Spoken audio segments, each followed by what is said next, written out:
Hello, my name is Elliot Paz. I am a teaching assistant at Montana State University Northern. For today's lecture, we'll be going over Social and Behavioral Sciences and Public Health, Chapter 4 out of the book Public Health 101, Improving Community Health by Richard Riegelman and Brenda Kirkwood. Alright, and now for our learning objectives, we're explaining the relationships between social and behavioral sciences and public health, illustrating how socioeconomic status affects our health, illustrating how culture and religion affect health, describing the relationship between income and socioeconomic status and health. We're also going to be describing the roles of theory in understanding health behavior, describing 4 widely used health behavior theories or models, describing the applications of behavioral economics to public health, explaining the principles of social marketing, and identifying the steps of the precede-proceed planning framework. All right, so to start off our lecture, so how is public health related to the social and behavioral sciences? The development of social and behavioral sciences in the 19th century, following the Industrial Revolution, is deeply connected to the rise of public health. These subject areas share a fundamental belief that understanding the organization and motivation behind social forces, along with a better understanding of the behavior of individuals, can be used to improve the lives of individuals as well as society as a whole. So these fields emerged to address the social and economic inequalities that became more pronounced during this time.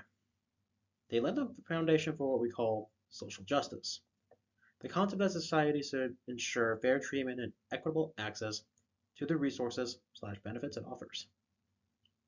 And so many public health experts during this period strongly advocate for social justice because they consider that improving public health requires addressing these inequalities. And so understanding the role of social sciences is crucial for public health professionals as these disciplines provide key insights into the behaviors, motivations, and organizational structures that influence health outcomes. All right, so what I have on the slide is table 4.1, which is showing the various social and behavioral sciences and how they contribute to public health. So first off, we have psychology, which helps in understanding mental health issues, behavior change, and effective interventions to improve well-being. Then there's sociology, which focuses on how social structures, relationships, and networks impact health behaviors and health outcomes. Then for anthropology, this studies cultural practices, beliefs, and how they affect health, allowing for culturally sensitive public health interventions. Then we have our political science/public policy. This informs how health policies are made, implemented, and their impact on public health equity and access. The next we have economics, which examines the cost effectiveness of health interventions and how economic factors influence public health outcomes and access to care. Then there's communications, which plays a role in health education, shaping how health messages are delivered and received by different audiences. The next we call demography, which studies population dynamics and trends, helping predict health needs and allocate resources effectively. Then we have geography, which looks at environmental and geographic factors affecting health, such as access to healthcare, air quality, and urban design. So each of these disciplines bring important perspectives that help us improve public health and create better health outcomes for individuals and communities. All right, so the next question is, how are social systems related to health? Well, social systems can influence health and health behavior by shaping norms to start off with, meaning certain behaviors can become acceptable within social groups if there are no repercussions. So examples in some communities, behaviors like shoplifting may be normalized if there's no enforceable consequences. This is not for an example. This everyone else is doing it mentality can lead to unhealthy patterns. Then there's enforcing patterns of social control. So rules and regulations help create structure in society, which in turn impacts health behaviors. So an example of this could be traffic laws preventing accidents and promoting safer travel, directly influencing public health outcomes. And we also have providing or not providing opportunities to engage in certain behaviors. Since social systems determine access to environments that promote or hinder healthy behaviors.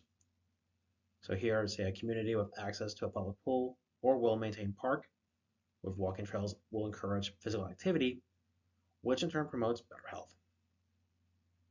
There's also encouraging selection of healthy behaviors as a coping strategy. So here, the social systems influence how individuals cope with stress, challenges, often encouraging healthy responses. So another example here, say a college student during a stressful exam period may choose to say binge drink as a coping mechanism, but some may opt to go for a run or engage in exercise to relieve stress. So those are just examples. All right, so now we're going to be going over socioeconomic status, culture, and religion, and how they affect health. So note, these three key components of the social system, as I mentioned previously, do strongly influence health. So starting off our list, we're going to talk about socioeconomic status, or SES for short, which is a concept developed in the 1800s, developed by social scientists to explain disparities in health and access to resources. It's typically measured in family income, educational level or educational level of parents, and professional status. Life expectancy is closely linked to SES, especially income. Generally, a higher income correlates with longer life expectancy. We do see that there is a threshold where life expectancy increases as a country's GDP per capita reaches $10,000. However, after this threshold, increased GDP doesn't always correlate with better health outcomes. An example here is the US has a GDP per capita of around $50,000, while Germany's is lower, yet Germany has a longer life expectancy. Then next up we have culture, which plays a significant role in shaping health behaviors and decisions. It defines what is considered good or bad, healthy or unhealthy, and even influences lifestyle choices like risk perception and even body image beliefs. So here, an example is, say in many cultures, there may be a strong emphasis on body image, with some societies considering being overweight as a sign of wealth and success, while others may have different standards. Then we have religion, which is a subcomponent of culture. Religion can still greatly impact health, particularly through practices endorsed or condemned by religious beliefs. An example here is, say, male circumcision. Well, it's encouraged in certain religions, and it has been shown to reduce susceptibility to HIV/AIDS among men. All right, and now what I have here is table 4.2, which is just examples of showing how socioeconomic status may affect your health. Since we understand many, but not all of the socioeconomic factors that affect health. So starting off, we're talking about wealth. We typically see that greater wealth equals better living conditions. Since greater wealth typically provides access to better living conditions, such as improved sanitation, less crowding, and safer living environments. So examples could be the wealthier areas may have better access to healthcare and safer cooking methods, which leads to fewer health risks.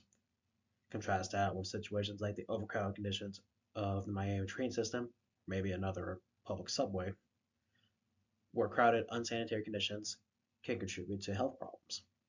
Since you have so many people congested together, so say we have like the common cold, or worst case, say the flu, someone's infected, it spreads to many people because everyone's close together, equals easier disease transmission. Compared to the wealthier areas, say one person's sick, everyone else is spread out, that means less chance of disease being transmitted. Granted, it's just an example. The next up on our list, we're talking about formal education and health. Since more formal education and the higher status it brings, even if it doesn't always result in higher pay, are strongly linked to the better health outcomes. And this is just because education often encourages behaviors that protect against disease and reduce risky behaviors. But also, higher education levels often provide better access to resources, which can lead to a healthier lifestyle.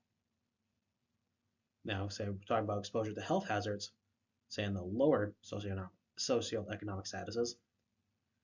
So people in the lower socioeconomic statuses are more likely to face health hazards at work or from their environment. And this could be due to these people in these communities may live and work in areas with greater air pollution, water pollution, or are more likely to be exposed to more toxins in their food, which can increase health risks. All right, so next up I have table 4.3, which is showing examples of how culture can affect your health. Since culture directly influences daily habits, including food choices, food preparation, and even health practices. So breaking it down further, say we're talking about food choices and preparation. Culture shapes daily food habits, such as the type of complex carbohydrates consumed. And then in a food prep example, said every culture incorporates rice, but preparation and consumption methods can vary, influencing health outcomes. I guess you focus more on the nutritional side, but that's just an example. Then you have cultural practices and disability.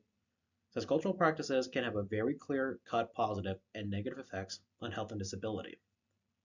So some examples we have practices like foot binding in China, or genital mutilation in certain cultures in Africa.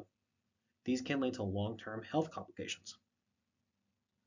And also in some societies, wealthier individuals with greater status may avoid strenuous physical activity due to social norms.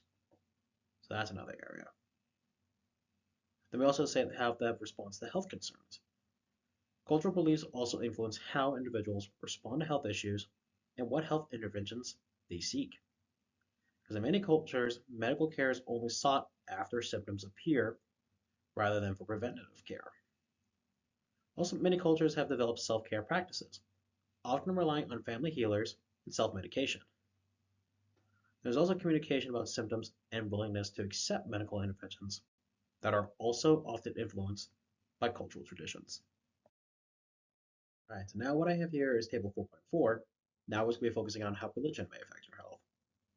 Since religion can have a significant impact on health, both through protective practices and restrictions. So starting off on practices and health protections, some religious practices like male circumcision have health benefits, such as reducing the risk of certain diseases like HIV or AIDS. However, other religions may prohibit practices that can impact health, such as the use of condoms, alcohol, and tobacco. Then now we can see religious restrictions on medical interventions. Since some religions may reject certain medical procedures, such as blood transfusions or abortions, and now we can say maybe a Christian scientist may reject conventional medical treatment altogether, opting instead for prayer and spiritual healing. Excuse me. Then we also see in public health and religion, for some religious individuals, prayer and medical treatment are seen as complementary, working together to improve health, which is why hence you'll see chapels and hospitals. And others may prefer to rely solely on prayer, which will sub out medical interventions with spiritual practices. So that's examples on how religion can affect your health.